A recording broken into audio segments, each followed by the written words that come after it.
I'm going to start with an underdrawing in white charcoal, just using my charcoal pencil. I'm paying attention to the placement. I'm concerned with the placement of the head. I don't want it to be dead center because in my image it's also not dead center. You'll notice that my drawing will shift as I add value. That's because there's a lot of information I'm not recording right now that's really important to me, but I can't record it all at once. I'm only a human person. I have to slowly take in more and more information. So what I've established is kind of the shape of the head generally. Now I'm putting in patches of white that are extra pieces to the puzzle, so to speak.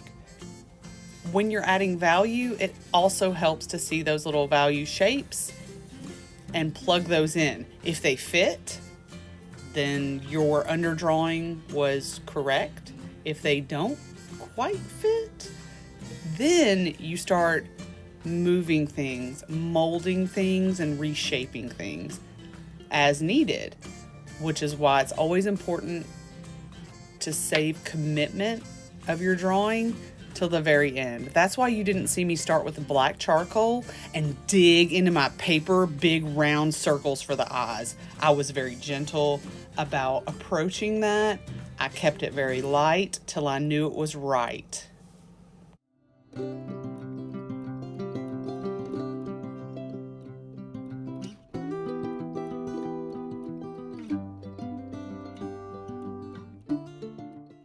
Here is another area, another phase of this drawing where beginners start to feel less confident because they've drawn for a while and it doesn't look really good.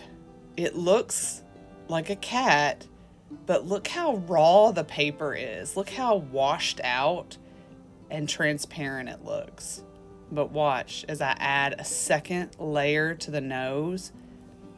Because this charcoal paper has a pretty strong tooth, it means it has these little potholes all over it, these little divots. It's designed that way so it holds that charcoal in place and it doesn't just slide off like a slick copy paper would. Now you start seeing that after I've applied several layers, I'm filling in those divots with this particle, this charcoal particle. And now it's starting to look a little bit more velvety, more soft. But during the stage before, you can start feeling a little shaky because it's not looking like that yet. But again, be patient. Add some layers. Know a little bit about your material before you start so you know what to expect. And I would tell my beginners that because I see it as such a huge frustration to them so that they know, hey, it's going to get so much better. Like push through and hold out because it'll start looking softer. It will start looking more smooth and velvety, which is a nice place to be.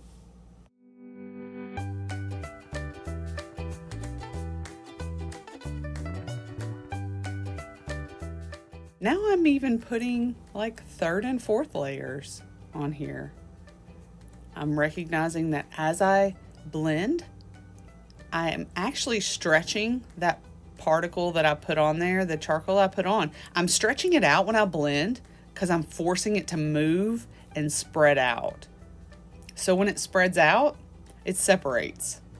And when it separates, it shows the gray behind my cat, which is fine in some places, but in areas where it's solid white or it's very dark, again, I'm going to have to layer it up a little bit more.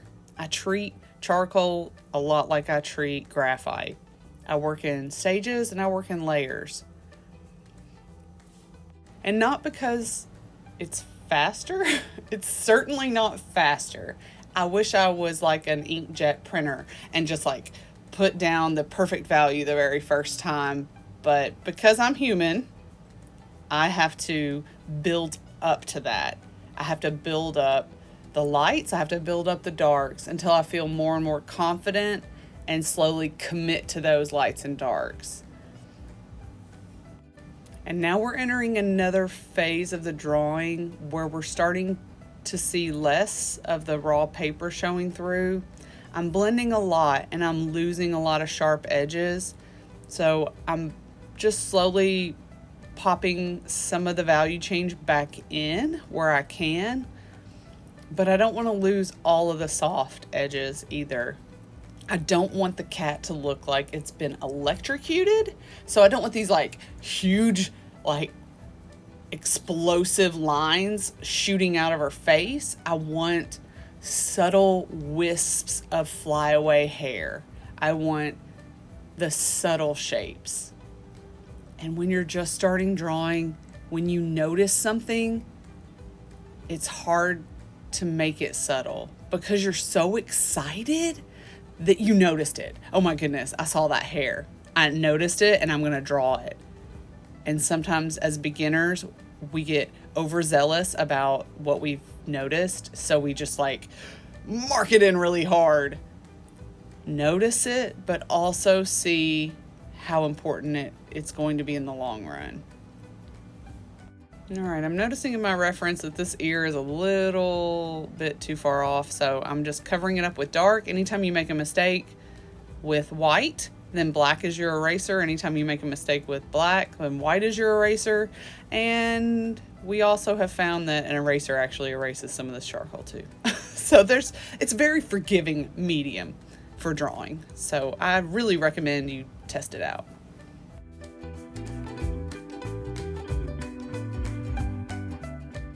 I'm using my tissue to blend. I want there to be this haze around her face because that's what I see in the reference. I see this little glow, kind of.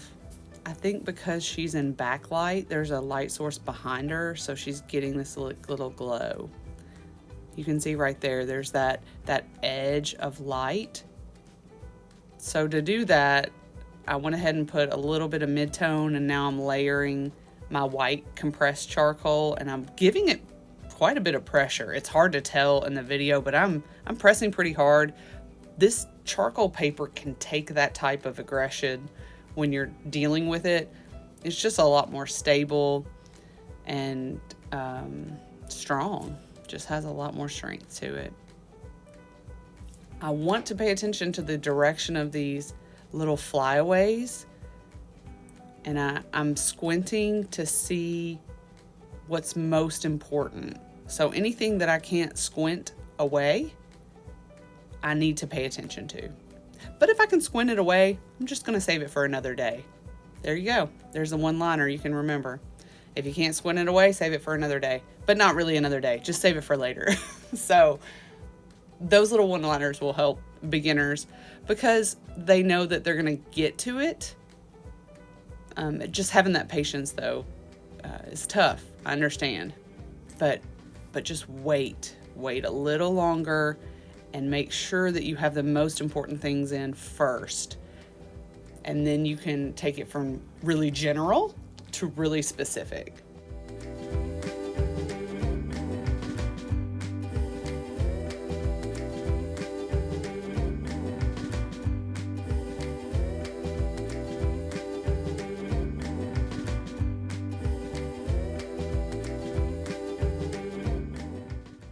Lots of little pattern in the side of her face. She's like gray and white, but not calico, but she has a lot of pattern. So I'll just put up the reference. You can see right there on the left side of her eye. It changes from dark to light, but it's like a number 3 right here. So I always am telling myself in my mind, what other shape does it look like? I can't just say cat fur the whole drawing. I can't just say that in my mind. That's not my inner monologue. I have to say, okay, this little dark shape looks like a number 3. This little dark shape looks like a wishbone. So I'm always nicknaming those areas. It's a great way to get accurate. My foundation is solid. I feel good about adding some details. I will say 100 times in class, the details are dessert. So make sure you've gotten everything established before you start opening your eyes to subtle pattern changes and really subtle value change. Start with that underdrawing, start with those softer edges with charcoal, because it's just going to blend out, and the top layer needs to be the sharp layer. Think of the top layer is what is bringing your drawing into focus. If you were looking at a fuzzy image and you needed to get it in focus and you're turning the lens, that's the final layer. And it can be frustrating for beginners when they put a lot of detail in the first foundational layer of charcoal and then they realize that they need to blend it and that they're going to have to do it again. There's a reason that people who have used charcoal for a long time don't spend as much time, and it's little things like that.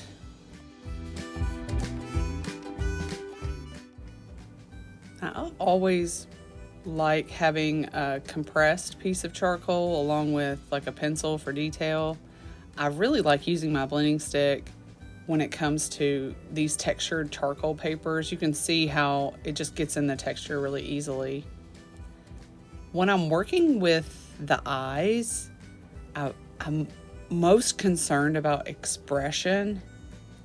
And it is a temptation, because I like doing portraits of humans, to make it human-like. So just be careful that you're not making what is a very round eye, kind of almond shape. I see that a lot in my classes, because we focus so much on drawing a human eye, and then we kind of switch to animals, and it's hard to switch gears like that when you're just starting out. So watch out for that little, pothole.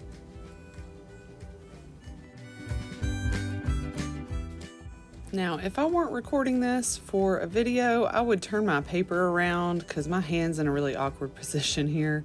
So I don't actually recommend doing it this way.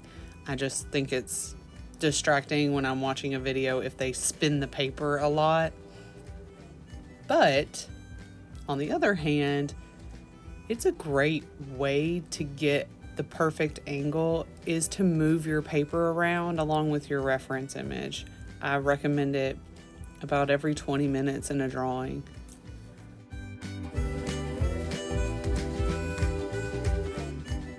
Now that we have all the soft edges as this foundation around the edge of the cat to give it that fluffy look, we can start adding more of the hard edges, these whiskers, the refinement of the direction of the fur.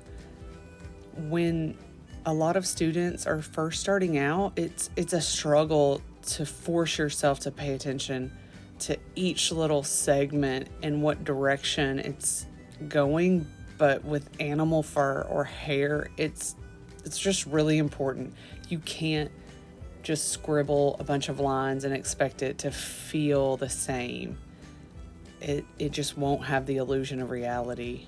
So you have to pay attention. If the hair kind of points in that direction, angle your hand that way.